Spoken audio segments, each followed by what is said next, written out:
Hello and welcome to the Last Word on Spurs. We are your award-winning Tottenham Hotspur podcast, and we return as we do throughout the summer with another of our feature shows here. Look, we've always got more content coming for you on Last Word on Spurs, and this particular feature edition is one we only do every 12 months. It's one in which it gives us the opportunity to review the whole of the Tottenham Hotspur first team squad, and quite essentially, who are you keeping?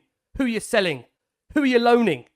And what does the future mean for those that are in that category of up for sale? We are going to turn our attention to the forwards at Spurs. There's a lot to get through, so we're going to rattle through this as we can. Like I say, we've integrated some of the midfielders in there as well. In terms of, I think, the big one that will cast the Spurs, which I'll come on to a second, Dane Scarlett. I want to see if we can get nods on here. Dane Scarlett, very quickly, guys. Are we keeping, selling, or loaning? That's probably not the greatest one to start with, because I think that's actually a genuine debate question. Pat is giving me an L to that. That's a loan. That's decent. I love that. Bit of that's easy to deal with. Can I get an L from you boys? Is that that's a Jamie? Give me it. We've all got L's. We've got L's going on. Okay, we're loaning Dane Scarlett. Brilliant. Right. In terms of other players, Lwosxi성mo, young player, got 41 minutes across the 8 appearances last season. Did grab a goal for the club in that defeat to Brighton. I'm seeing L's across the board here, which is another loan. We've got Lee giving me an L, Pat giving me an L, and Jamie's trying to give me a YMCA over there. What are you giving me, Jay? He's giving me an L as well. So we're all saying a loan. So we're loaning Dane Scarlett. We're loaning Lwosxi성mo. And very quickly, Mikey Moore. Got to bring Mikey Moore into it. He obviously, of course, featured a couple of times off the bench. 16 years old. We've got in L's across the board. You can't loan him. He's too young. You can't loan a 16-year-old. You can't. Oh, man. So he's got to play with the under-21s then, I guess. So, yeah, you've got to keep him in and around the first team or with the 21. You can't. What's the age you can go on loan? What, 18, 17? I think it's 18. Yeah, I don't know, but you can't loan Mikey Moore out for another season.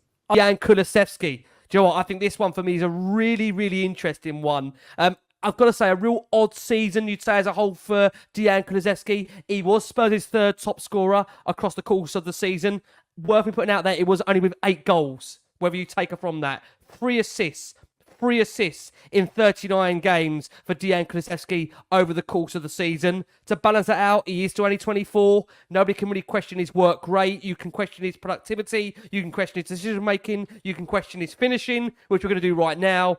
Dejan Kulusevski, let's be honest about it. If a big offer comes in this summer, boys, and there's more options on the table, what are we doing? Let's go to Jamie. Jay, I'm starting with you because you looked really concerned on giving out the pros and the cons. What are we doing? No, I mean, it'd be interesting to see what a big offer would look like for Dejan Kulusevski. He was very disappointing this season, but only very disappointing because we know how good he can be. I mean, again, he is a guy whose creative ability is incredible. And yeah, it's obviously disappointing the lack of assists that he got. Maybe this is the issue. Obviously, his pace is a real, is really disappointing, and maybe long term he probably is a player that should be playing centrally. Obviously, we saw him play centrally against Sheffield United. Obviously, scored a brace as well. So maybe that's where he might be better suited. Obviously, he's very, he's a physical player. He's a big guy as well. I think he's a well over 6'2". So he's I think maybe he's a guy who we should be looking to play as maybe a more central position, because on the wing he has been very disappointing. It's an obvious keep for me, but I mean, I don't know if a £60 million offer was to come in. Obviously, that's not going to happen. Maybe I would look to sell, but I'd 100% keep. Richarlison. Right, let's discuss where we are in terms of Richie's future. A mixed start to the season. But then at one point, Richie bagged 12 goals, really in a period where ultimately he had 4 assists across the 31 Premier League games. I know there's been heavy criticism over his defensive work, but ultimately, look, from set pieces, he is a threat. He often does go under the radar by his own standards. It was a better season than the previous one. You can't argue with that. But again, injuries really giving him a negative end to a season. Boys, this one could cause a debate, so we want to try and get this one succinctly as possible. Richarlison, are we keeping, selling, or loaning? Mac, will open up with you. Richie, what are we doing? Keep 100%, 60 million quid. You're not going to get that back. And, as a backup striker, 11 goals in the Premier League, 4 assists, not a bad return as a backup striker.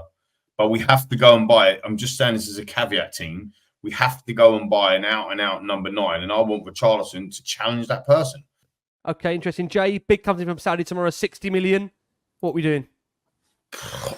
I mean, some of these offers you're giving me are very tempting, and if an offer like that was to come in, I would sell him because I think you get better. I just love talking about money coming into from these Saudi Yeah, clubs. Like it's actually going to happen. Though, isn't it? That was my point. You ain't going to get Like- 60 million for him. You ain't No, gonna get 60 million. No, unfortunately not. No, I think Richarlison's 100% good enough to be Spurs' number one option. He showed that last season. It's just that I think his reputation has, been tarnished because of those injuries. I think he is more than good enough to be a top Premier League striker. Just needs to stay fit, and I don't know. It's tricky. I don't know. Maybe it was a bit of misfortune last season with some injuries, and maybe once you suffer one injury, you're then compensating, and then you get into a bad spell. I don't think it necessarily means that you're injury prone. Obviously, we saw that with Haaland. He had that spell in Dortmund where he had a bad season with injuries. Everyone kind of said, "Oh, he's so injury prone," and he's hardly obviously had an injury since he's come to Manchester City. So maybe that's the case with Richie, and hopefully he's not a player that is injury prone. But on his day, I think he's a superb player. I think Lee's right. We certainly, we can't take any risks with this one. We have to have a centre forward next season. We have to have a top centre forward. And after the way Richarlison's was last season, I think we have to bring someone else in. So we need a second striker. Correct me wrong here, guys. We've got to fly through these. I think those that we are summoning to the transfer market, and tell me if I'm wrong here, guys, we are going to be summoning Manos Solomon, that he played for him. Ultimately, not a minute after that knee operation in September, which required 2 follow-up surgeries to fix the further issues. I think for Spurs, they've got to have players that are available and be able to play football and not have the issues that we've seen in terms of the injuries. So I think for the right offer, I think we'd all probably agree, and correct me if I'm wrong here, guys, if Solomon is going to be going. I think I can see nods there across the team. Tell me if I'm wrong here, guys. I can see nods in the green room. Brian Hill missed the start of the season under Ange and made 12 appearances, including 2 starts. Never really grabbed the opportunity, and one that we did see for him. Brighton, I believe, were interested in the January window. He opted to stay and didn't really feature ultimately for that. One that I think we can agree, guys, and give me some nods if we are here. Jamie Donnelly, fantastic double trophy winning season for the under-21s. I think, are we all in agreement? I think we can see nods here. That guy needs a loan. We are seeing nods in the green room. Sorry, it sounds like a bit of an auction show. We've just got so much to cram in. So what we are trying to do is go through all these players. So there will be guys that I'm asking these guys about more of a kind of auction basis, that we're just looking for nods and heads of approval. And I'll keep saying it, guys. Final player, guys. I don't expect many to disagree on this one, but we'll see. Captain of the football club, of course, a player that has delivered for goals and assists this season. That is, of course, of Heung-min Son. I have to say, I've seen some murmurs that have been disappointed by Sonny's overall contribution to the season. A guy that's contributed 27 goal involvements in 36 matches for Spurs across the season. Again, ending the club as the top goal scorer. You can add another 9 goals and 3 assists for South Korea if you want, in terms of his overall contribution as a whole, both club and for country. I think he'll argue again that it wasn't his best season by far. Again, you had the fact that in there he had an international tournament as well. Very, very quickly, guys, Heung-min Son to wrap us up on this epic squad audit show. Are we going to get any surprises in there? Let's start with Patty. Patty, Sonny, keeping, selling, or loaning? Keep. I'm actually offended you're asking me this question. We have to ask it, bro. It's no, mandatory. I'm joking. No, put it into context. In the Premier League, there was only 4 players with more goal contributions than him. Cole Palmer had 33 goals and assists. Erling Haaland had 32. Ollie Watkins, 32. Mo Salah, 28. And Phil Foden and Son were tied on 27 goals and assists. So when you look at the caliber of players that he's in and around, the guy's world class. Still performed at a top level. I mean, he had more goals and assists than Saka, Isaac, Bowen, Solanke, Mateta, Gordon, Havertz, Alvarez, all the guys that people, only had 2 penalties. Only had 2 penalties. Exactly. So the guy mustard. And you know what annoys me and pisses me off is that if we actually had a striker who was available and that Son wasn't played out of position, he would have easily had way more goals and assists than what he had. So it's a no-brainer for me. With a competent striker next season, or hopefully a fit Richarlison for much more, and Son not going to Asia Cup, playing out of position, you'll see Sonny even better than he was. So it's definitely a keep. And I think even our own fans take advantage of how good he is because we're so used to it now. But the guy's quality, man. Yep. I'm going to add to that as well, come over to Jay if I can, Jay. Of all Son's goals, only 2 of them are penalties, which tells you a lot about, again, how many of them were scored from open play. Jamie, easy one. Sonny, what are we doing? Yeah, I mean, look, he's someone that I would, long term, I think probably moving back to left wing now. I think that let's say experiment of playing him as a centre forward just hasn't really worked. He's not really that kind of that presence. He's not that natural striker.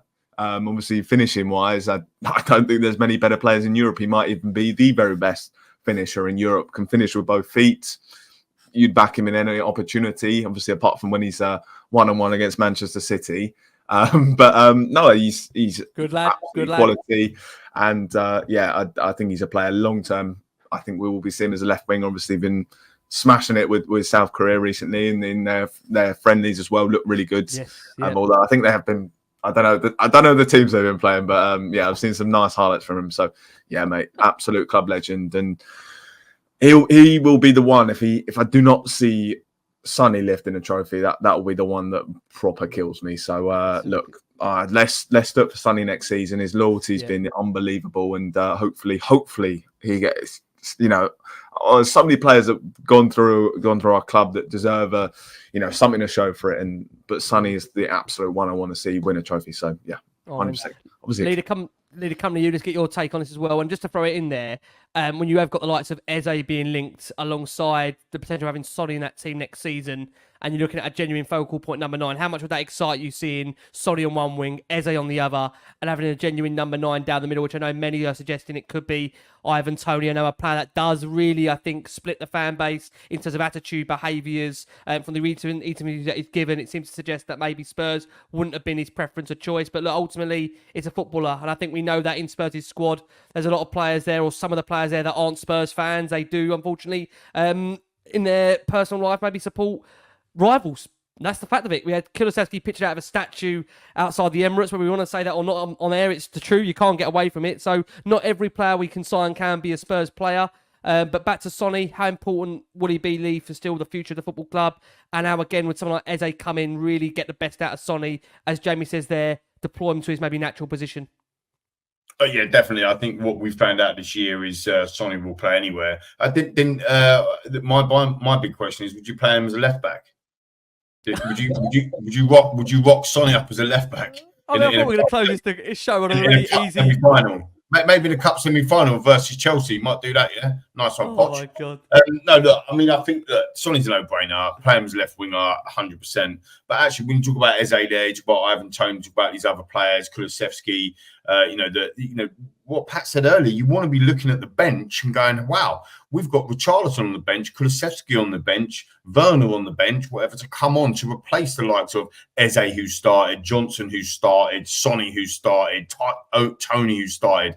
That's a completely different feel. We're not buying people like Eze to replace Son. We're buying Eze to bolster the squad with Son.